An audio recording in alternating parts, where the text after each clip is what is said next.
Aujourd'hui, nous nous trouvons à la fabrique afin d'assister à une conférence de Mademoiselle Karina Benzaïda sur l'agriculture biologique.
Discuter avec quelqu'un qui s'appelle Jamel, comme mon père.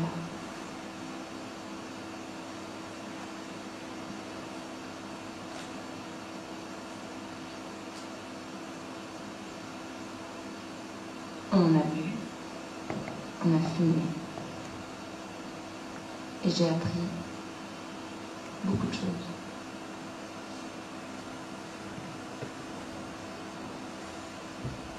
En lui posant des questions, en m'intéressant à son savoir.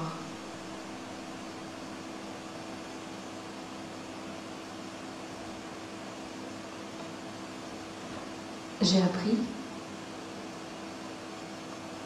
qu'avant la colonisation de la Tunisie, de la Libye, du Niger, du Mali, de l'Algérie, du Maroc, par les Arabes qui ont apporté la religion musulmane, il y avait une sorte d'immense pays. On l'appelait le pays des hommes libres. C'était plein de tribus, c'est-à-dire des communautés d'hommes et de femmes qui vivaient ensemble sur un même territoire. Simplement, lorsqu'une tribu voulait chasser sur le territoire d'une autre tribu, ils ne le faisaient pas comme ça. Ils allaient les voir, leur demander s'ils pouvaient chasser. Ou alors, on m'a dit Jamel, ils se faisaient inviter à manger.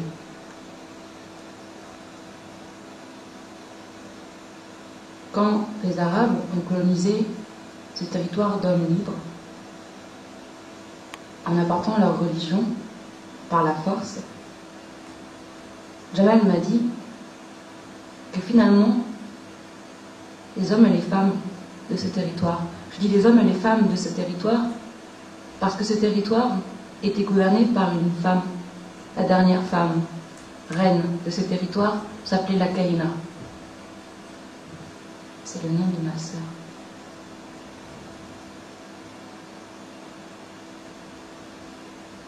Donc, dans ce territoire d'hommes et de femmes libres, régulièrement gouvernés par des reines, lorsque la religion musulmane, apportée de force par les Arabes, a fait se soumettre les peuples, ces hommes et ces femmes, Jamel m'a dit que ces hommes et ces femmes, finalement, en lisant le Coran, se sont dit, tiens, les principes que défendent cette religion sont intéressants, sont valables. Jamel a rajouté, l'islam n'est pas basé avant tout sur un dogme, mais sur les relations entre les gens, basé sur des interactions sociales. Comme l'a dit Henri Méchonic d'ailleurs finalement. Aujourd'hui, dans notre obsession laïque qui décrirait le modèle idéal de la société, de la civilisation, Henri Méchonic a un discours autre, puisqu'il fait apparaître que la religion est aussi une forme du vivre ensemble, une forme politique du vivre ensemble.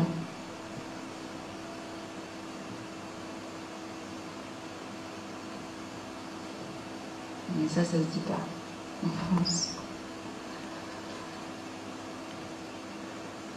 Enfin, c'est-à-dire que la religion porte un axe politique. Politique et religieux, c'est pas antagoniste. Au contraire, quand on s'intéresse aux religions, on s'aperçoit que le politique est un axe principal de la réflexion. Lorsque les Arabes ont envahi ce grand territoire, ils ont soumis les peuples par la force à leur religion, et les peuples qui ne voulaient pas devenir musulmans étaient soumis à un impôt, une dette, un impôt qu'ils devaient payer.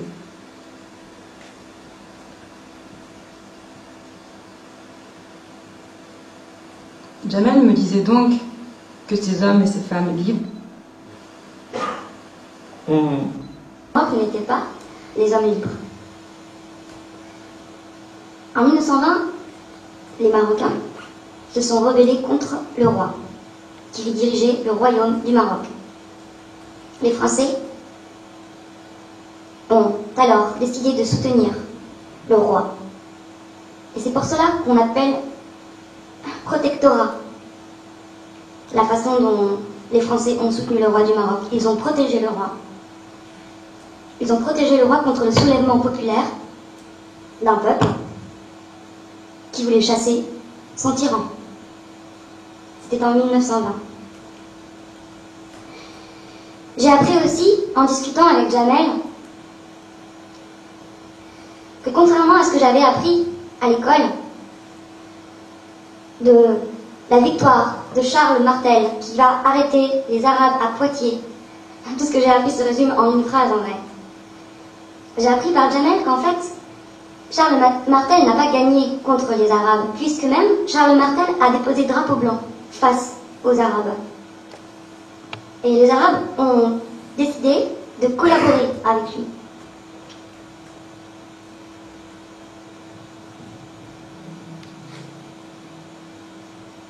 J'ai appris, en discutant avec Jamel, qui est donc marocain, vivant en France aujourd'hui, j'ai appris que la soi-disant indépendance de la fouille de recherche pour contrecarrer un discours officiel que j'ai appris à l'école. Donc, en discutant avec Jamel, qui est marocain, j'aurais déjà dû dire arabe, parce qu'ici nous mélangeons tout, en discutant avec Jamel, j'ai appris que la France, au moment de l'indépendance, entre guillemets, de l'Algérie, a mis en place des généraux dans le gouvernement du FLN. Ah bon? Moi, je pensais que le FLN, c'était le Front de Libération Nationale. Jamel a souri et m'a dit, mais au gouvernement du FLN, il y avait des généraux mis en place par les Français. J'ai demandé à Jamel, mais ces généraux, ils étaient français ou ils étaient algériens? Il a souri. Il m'a dit, ils étaient arabophones. Quand j'avais lu les articles d'Alexandre Gerby, historien, j'avais découvert que les millions de Français de l'époque, noirs, musulmans, par exemple, qui faisaient partie des colonies, ne souhaitaient pas leur indépendance. Ils souhaitaient l'égalité des droits. Les révoltes qui ont donné lieu à la pseudo-indépendance étaient basées sur la réclamation de l'égalité des droits.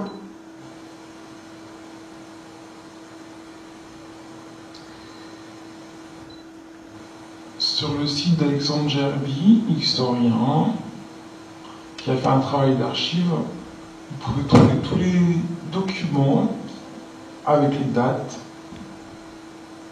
et les références sur ce fait. Donc, nous avons des millions de Français, des Noirs, des musulmans, des métropolitains, chrétiens, et une minorité donc, qui a le pouvoir en métropole, avec une minorité qui a encore beaucoup plus de pouvoir, le gouvernement français, décide que donner l'égalité des droits aux Français des colonies n'est pas possible. Imaginez-vous un empire avec des musulmans, avec des noirs. Si c'était un empire démocratique, demain, on pourrait avoir un président musulman ou encore un président noir, voyons. Portable. Le général de Gaulle emploie les mots de son combat contre la bougnolisation de la France. Je cite.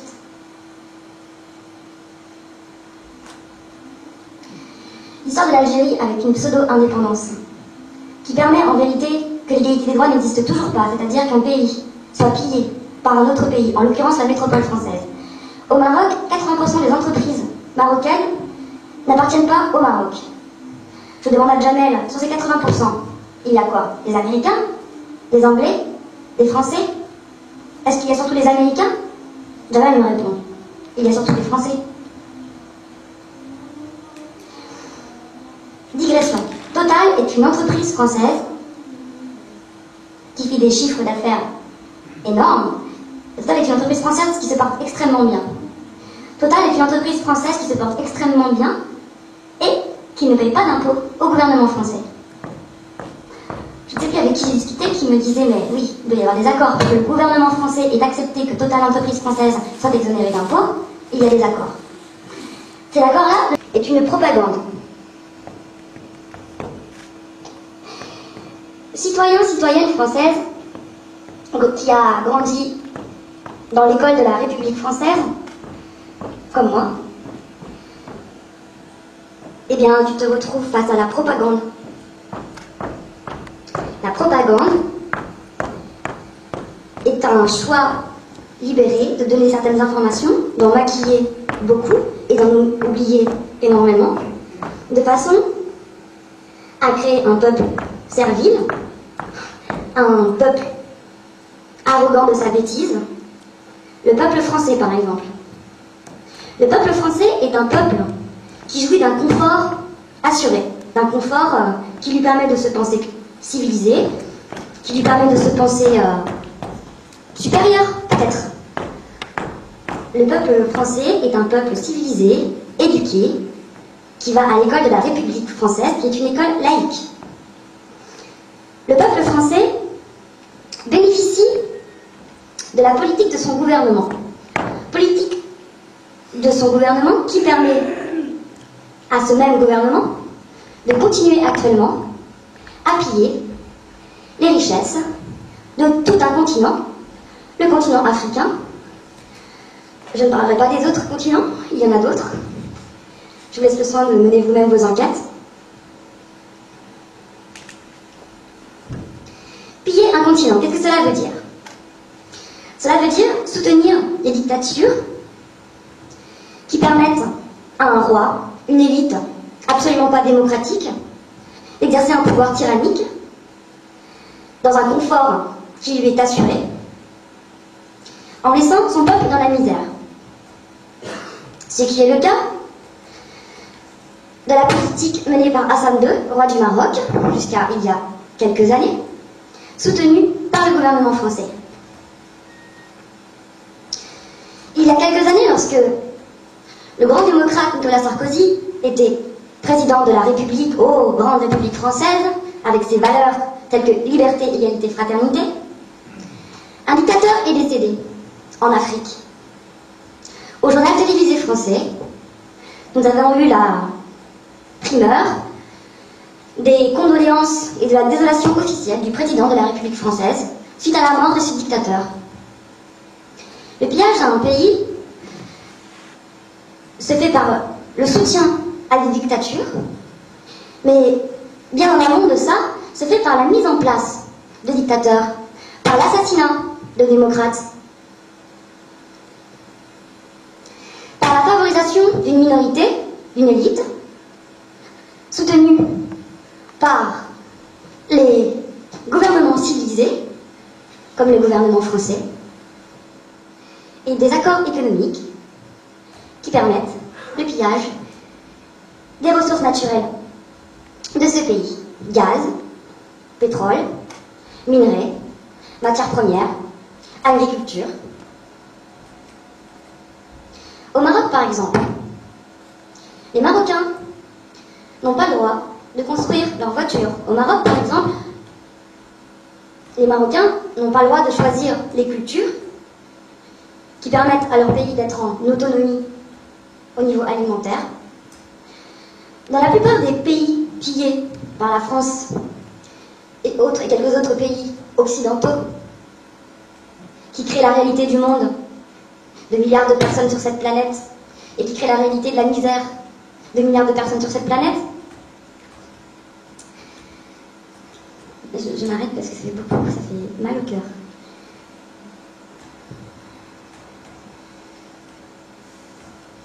soutien à des dictateurs, mise en place de dictateurs, assassinat de démocrates. Ça, j'en ai vaguement entendu parler des noms comme Thomas Sankara, par exemple. Simplement, l'histoire de France, nous sommes dans un... Les informations sont cruelles, parce que la vérité est cruelle. Mon analyse dans ce labyrinthe est finalement assez simple. Nous devons notre confort de vie au pillage d'autres pays. Le gouvernement français est complice de massacres et est complice de pérennisation de la misère, de la famine, du non-accès à l'éducation, de nombreux peuples.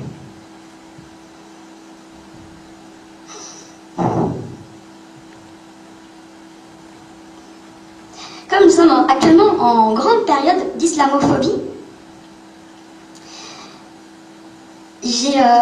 la discussion avec Jamel m'a fait comprendre peut-être quelques éléments que nous n'entendons pas souvent dans les discours médiatiques, politiques, culturels, cultivés de notre République française, démocratique, où la liberté d'expression est une valeur assurée.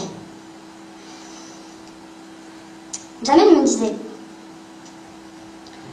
les Arabes musulmans sont devenus une grande puissance lorsque les Européens, occupés à piller l'Amérique du Sud, ont échangé l'or qu'ils ont ramené du pillage de l'Amérique du Sud en faisant du commerce avec les Arabes, notamment épices, à vous de fouiller pour la suite. Qu'est-ce qu'ils achetaient donc à ces commerçants arabes? Les Arabes sont devenus puissants.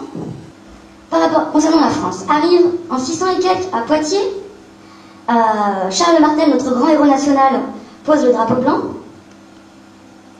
Les Arabes décident d'en faire blablabla. C'est vrai que quand on va en Espagne aussi, on s'aperçoit en lisant les monuments que le peuple espagnol n'a pas la même... L'amophobie ou islamo... Est-ce que c'est que de la phobie? C'est-à-dire qu'en France, j'ai quand même l'impression que tout ce qui vient d'islam, le monde musulman, est considéré comme un peuple, un monde barbare. Barbare, ça veut dire primitif, mais au-delà de primitif, sauvage, violent, agressif, qui basse les femmes, qui... un sous-homme. Un sous-homme, de la même façon... Enfin, je veux dire, ça n'a pas trop évolué à ce niveau-là, puisqu'on peut lire, par exemple, un mec comme Kateb Yassine, qui raconte en fait la situation des Algériens lorsque l'Algérie était colonisée pendant des siècles par la France, et donc la situation de non-égalité des droits, donc des Algériens considérés comme des sous-hommes, comme des sauvages, comme des sous-hommes au service du colon, qui ne pouvaient être qui avaient accès à la démocratie. Les autres étaient des sauvages, Donc, on a donc les Arabes négociants. Jamel me dit aussi un truc assez intéressant, justement par rapport à cette division de l'arabe musulman comme être sous-homme, barbare absolu. Il me dit, les Arabes ont une force dans la façon dont ils font du commerce. C'est que un truc que j'avais déjà remarqué, mais quand j'en parle à des amis français, ils ont par rapport à leur propre culture peut-être, enfin notre propre culture peut-être.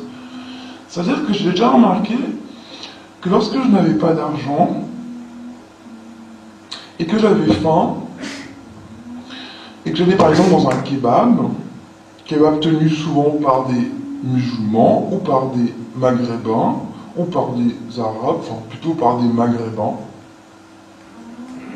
donc de culture musulmane actuellement, depuis quelques siècles déjà, et bien si j'avais pas assez d'argent, je savais que de toute façon je pouvais manger un plat et que s'il me manquait, si j'avais pas la somme suffisante, je pourrais manger quelque chose. Je savais que si j'avais faim et que je n'avais pas à manger, je pourrais trouver tout le temps à manger en allant dans une boutique, un kebab. Si j'avais 1,50 € et que la frite était 2 €, je pouvais manger une frite. Voilà. Je savais aussi que si jamais je voulais manger un plat, ensuite souvent le thé me serait offert. C'était normal. Qu'il n'y avait pas que le rapport au marchand. C'est-à-dire que dans l'art d'échanger les choses, il n'y avait pas que le rapport marchand. Il y avait aussi, dans la culture, traditionnellement, dans la culture musulmane, si tu as faim, tu dois pouvoir manger. Si tu manques de l'argent, tu dois pouvoir manger. Donc j'avais remarqué ça. Jamel m'a parlé de cet aspect de la culture musulmane, des valeurs musulmanes et donc des valeurs transmises par les Arabes dans la façon de faire du commerce. Et en discutant avec Jamel, j'ai quand même réalisé que du coup, au niveau mondial, de la République, ça c'est laïque démocratique. À un moment donné, il faut bien avoir conscience qu'on n'est pas dans un pays laïque, mais dans un pays à base chrétienne, et qui a sa propre histoire de dissociation entre les pouvoirs de l'Église et les pouvoirs de l'État, qui appartient à l'histoire singulière française et d'autres pays européens. Cette histoire-là est singulière, mais par contre cette histoire-là, singulière, les Européens et Américains, donc les êtres supérieurs civilisés, tentent d'en faire l'histoire universelle. Et donc ce que j'ai commencé à réaliser, c'est que finalement dans le rapport de force géopolitique, n'est-ce pas? Dans le rapport de force géopolitique mondial, nous avons énormément de pays musulmans, de pays avec des peuples musulmans, même la Chine, mais voyons, c'est moi qui ai dit à Jamel, mais la Chine par exemple, ben oui, il y a plein de musulmans en Chine. Ça ne fait pas de la Chine un pays avec un gouvernement musulman, mais il y a plein de musulmans en Chine. Donc si on compte les pays musulmans avec des gouvernements laïques, d'ailleurs, ah oui, je me rappelle, c'est comme un puzzle, putain, mais après, les choses se simplifient vraiment. Je me rappelle d'avoir vu un documentaire sur la Turquie du début du siècle. Bien, figurez-vous que j'ai eu les premiers signes d'étrangeté pour moi.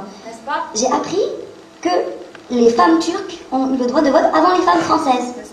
La Turquie, vous voyez, la Turquie, enfin je veux dire, vous vous rappelez quand la Turquie a voulu entrer dans la communauté européenne, les réactions? La Turquie, voyez, les musulmans, je veux dire, les musulmans, les barbares, les pas civilisés, les dangereux, ceux qui battent leurs femmes. Enfin, je veux dire, ça va assez. Le système en fait de propagande, il est assez simple aussi, finalement. Par contre, au niveau des croyances et de comment il a pénétré nos esprits insidieusement, il y a vraiment du boulot. Donc on a donc une place. Et donc maintenant, j'ai mieux compris l'islamophobie. Parce qu'au début, je me suis dit, islamophobie, ça vient juste un choc culturel, le choc de la bêtise. L'autre qu'on ne connaît pas, on le stigmatise, l'être humain. Après, j'ai commencé bêtise. Il y a un rapport de force juste géopolitique, c'est-à-dire qu'évidemment, en fait, l'islam, enfin les musulmans sont un danger dans le sens impérialiste. Ils se heurtent à l'impérialisme des chrétiens. Donc on leur reproche leur impérialisme, le djihad, je veux dire, enfin, il est où le corps de Ben Laden? Je veux dire, enfin, après, il y aurait plein de choses à dire. Je me rappelle aussi ce documentaire que j'ai vu sur Arte, qui montrait les liens entre la famille Bush, la famille Reagan, pardon, et la mise en place de Ben Laden. À l'époque, comme soutien par rapport au bloc soviétique, parce que au moment du bloc soviétique et de l'URSS, la plupart des pays arabes, on va dire arabes, je ne sais pas comment on parle, en tout cas les pays qui ont été colonisés par les Arabes, voilà, la plupart de ces pays-là, la grande majorité de ces pays-là étaient du côté socialiste. Enfin, officiellement, hein, parce que voilà, il y a toujours l'histoire officielle, l'histoire officieuse. Hein. C'est toujours, c'est passionnant, c'est terrible. Et donc, pour soutenir le bloc américain, donc le bloc qui va avec les Français, etc., les Anglais, etc. Donc, en tout cas, les Américains ont mis en place un soutien aux troupes de Ben Laden, islamistes, de façon à contrecarrer l'expansion du bloc soviétique. De toute façon, c'est assez intéressant. Parce qu'il y a quelques années, on sait pas déjà, ça commence à la guerre en Irak. Alors, on a un dictateur terrible, horrible, et donc, au nom de la paix, de la démocratisation, enfin, au nom du pétrole et du pillage qui continue. Le pillage, en vrai, c'est la norme. Hein, pour tout ce qui est Afrique, pour ce qui est Amérique du Sud. L'Asie, je connais pas. Mais c'est ça qui fait, c'est ça qui fout la colère dans la gorge.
So if you'll help us out here with Baba Encore, the song is called The Bottle. We're going to celebrate time.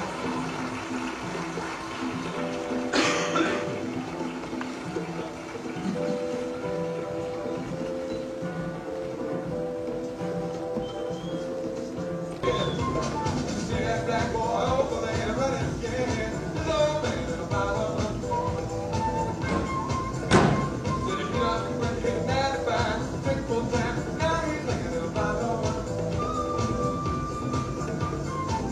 Black boy over there running scared. His old man got a problem. He likes to drink too much. He's done fucked up everything. His old woman went to drink one bottle.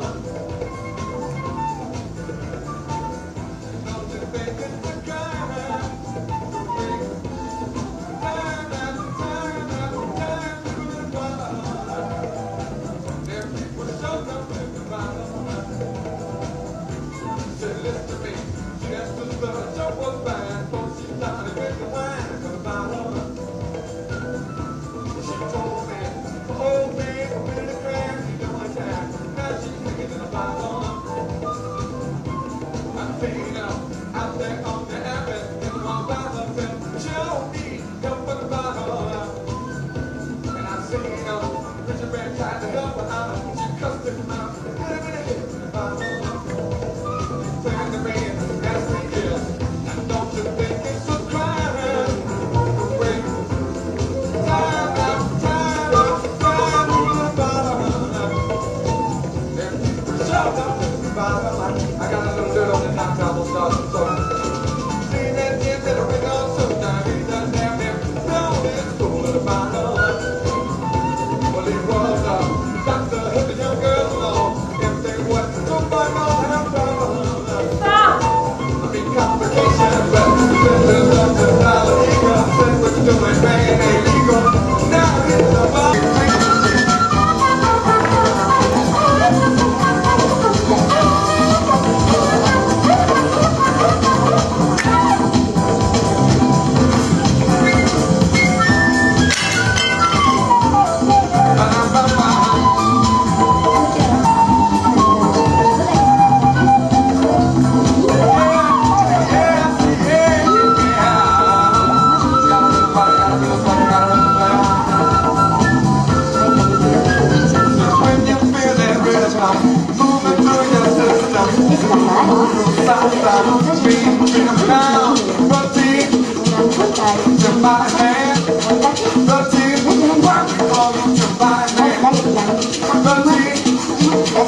d'une extrême intensité, d'une foudroyante violence, le nom de l'Andé qui désigne et qui signifie le bref. Cette forme poétique limitée à 2 vers compose en fait un instantané d'émotion, à peine plus qu'un cri, une fureur, un coup de dague entre les épaules, car ce poème est très scandé du l'amour, l'odeur ou la mort, et toujours à travers ces 3 thèmes, toujours la révolte. Jamais sans doute, si courte vocalise autant révélé. Il est grave sur l'humaine condition de la femme en islam, sur l'oppression qui la réduit à l'état d'objet domestique et la servie au code infantile des hommes privés de toute liberté, brimés dans ses désirs et son corps. La femme d'islam n'a d'autre échappée possible que le suicide de genre.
beurre, oui, avec ceci.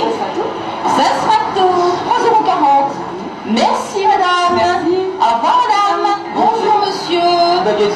Une baguette, oui, et avec ceci. Ça sera tout. 3,40 €. Merci, monsieur. Bonne journée, monsieur. Au revoir, monsieur. Oui, avec ceci. Ce sera tout.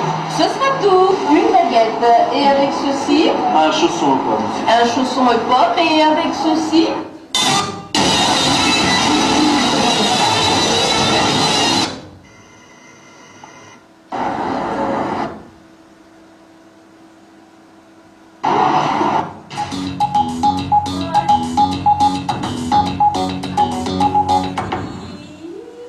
Essaye de dire please. Fois, dans un lointain royaume, Représentants britanniques, américains, européens, russes, chinois, les ministres des Affaires étrangères des membres du Conseil de sécurité de l'ONU. Leur message adressé à l'Iran reprend en substance la déclaration américaine de la veille. Téhéran doit suspendre ses activités nucléaires. Votre envie de réussir, de briller et même d'être le meilleur. Mais il y a aussi Mercure en cancer qui vous rend hyper susceptible et provoque des grincements de dents avec vos proches. Voilà. 18 télécommandes. 18 télécommandes. Et enfin, dans une seule télécommande, c'est la télécommande universelle que je propose, vous allez pouvoir en fait initialiser tous vos appareils dans cette télécommande, y compris la IFI. Merci beaucoup Karen Guck pour ce point particulièrement complet sur l'information. Il est 7h31, nous sommes en direct. Voici le roi du Canada. Yannis Tangeman, Jules Énergie qui va pas tarder à arriver. Que des exercices physiques quotidiens pour préserver votre capital forme et vitalité. L'entraîneur compact est un mini vélo d'appartement, léger et très pratique à transporter pour l'emmener où vous voulez. D'un faible encombrement, il se range en un clin d'œil dans vos placards. En tout cas, toi, tu m'aimes. Et tu me comprends. Un bœuf massif, une sorte d'énorme dog, lui a sauté à la gorge. Le propriétaire de l'animal a été placé en garde à vue. Pourquoi tu es entré dans ma vie?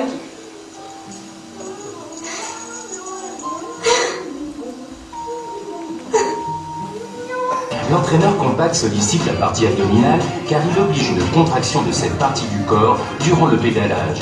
Vous pourrez d'ailleurs l'utiliser aussi bien en pédalage qu'en rétro-pédalage, impliquant un exercice complet aussi bien de l'avant que de l'arrière de la jambe.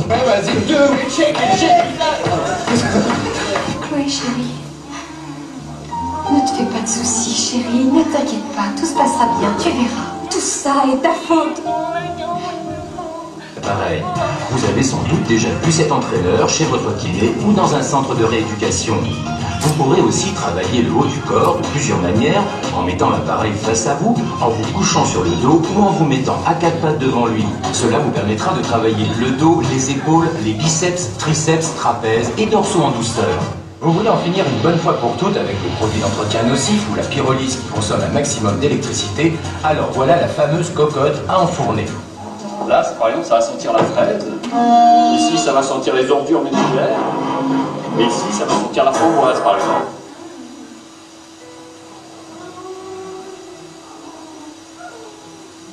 Tu veux dire qu'il y a un autre homme dans ta vie? Oui, peut-être.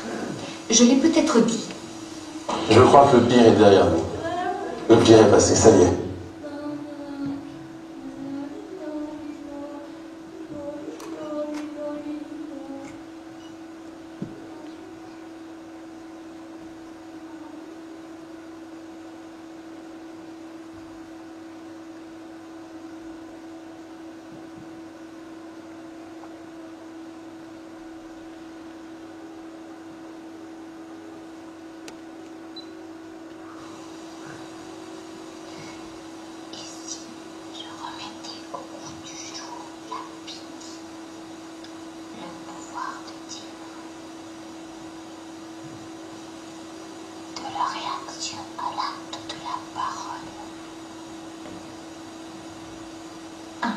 Amer à votre bouche, une posture insupportable, la femme odeur. Ainsi, l'homme de pouvoir ou les sujets objets des jeux habituels peuvent vouloir faire cesser aussitôt le processus de la colère, rage insupportable de la Méduse à la Pythie, insupportable femme matriarche qui veut reprendre une place que socialement on ne lui permet pas. Nos individus disparaissent à ce moment, mais ensuite je redeviens individu sans abîme.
Former les employables, des gens qui trouvent leur place sur le marché du travail.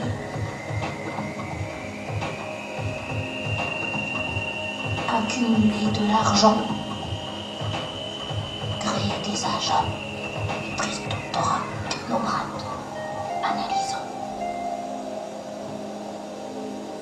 L'intelligence, c'est la formulation des problèmes. Celui qui formule le problème, qui le met en énoncé en termes de lien et combinaison pour formuler une question. Questionnez-vous, étudiants, questionnez-vous, étudiants. Arrêtez de copier vos leçons. Arrêtez d'apprendre par cœur vos leçons. Copiez, répétez comme des perroquets. Sans état d'âme. Technicien, producteur, servant de machine. Ordinateur, machine, pour que la mécanique automatisée de la production ne tombe pas en panne.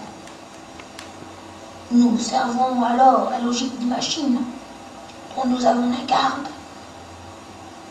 Nous apprenons à être juste capables de comprendre ce que la machine demande, comme nous tentons de comprendre ce que le professeur demande, ce qu'il veut qu'on lui ponde.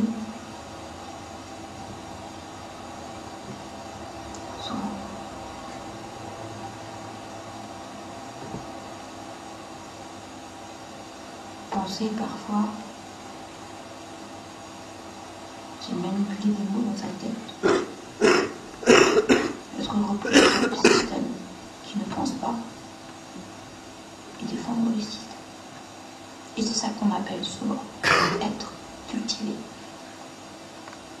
Faire des analyses géopolitiques pertinentes qu'on répète. Et c'est la loi du marché. Être plus compétitif. Voilà. C'est un universitaire qui dit ça.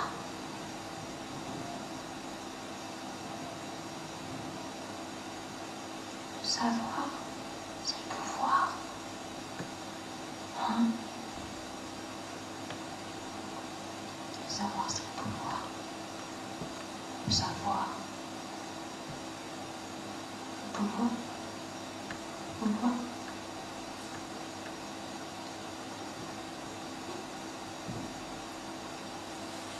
Je suis une femme de discours, oui, mais dans le langage, c'est me mettre au monde. Le savoir, le pouvoir, l'apparence et de la superficialité, car à l'école, j'ai surtout beaucoup appris à reprocher le discours qu'on m'a donné de moi, qui m'a fallu identifier de plus en plus légitimement à l'école primaire, au collège, lycée et à l'université, pour enfin, éventuellement, le crâne complètement formaté, pouvoir prétendre éventuellement apprendre la parole singulière, mais quelle parole après tant de formatage, et la pression que le rang élitiste, auquel j'aurai la chance d'appartenir, va me faire ressentir.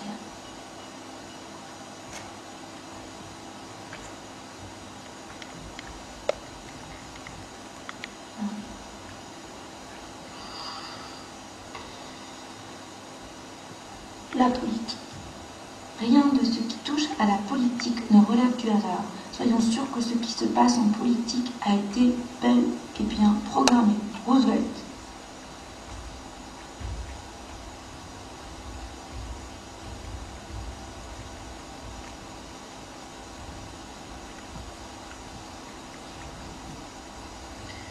Le capitalisme, création participative. Cela ne vous paraît pas logique, en dehors d'être dans les idées? Parce qu'en France, le piège est d'être dans les idées sans les mettre en lien avec le réel. On se perd dans l'infinité des savoirs, c'est-à-dire que nous sommes des perroquets de la connaissance qui font des références. Et mon référentiel fait ma culture générale. Je suis cultivée et je pense que j'ai de la valeur, une valeur ajoutée. Je vous montre et vous démontre ma culture, mes valeurs, mon référentiel. Alors, je sais utiliser le maniement des concepts. Alors oui, je suis un habile ingénieur au service du système.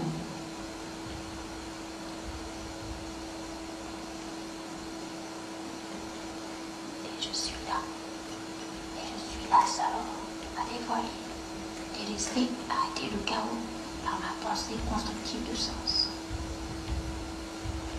Simplifier dans le chaos de la complexité, de l'hypocrisie et de la force des apparences, et de ce qui ne sera rien dans les idées, le consommable, le jetable, je jette, je fais le ménage, je nettoie en allant en profondeur.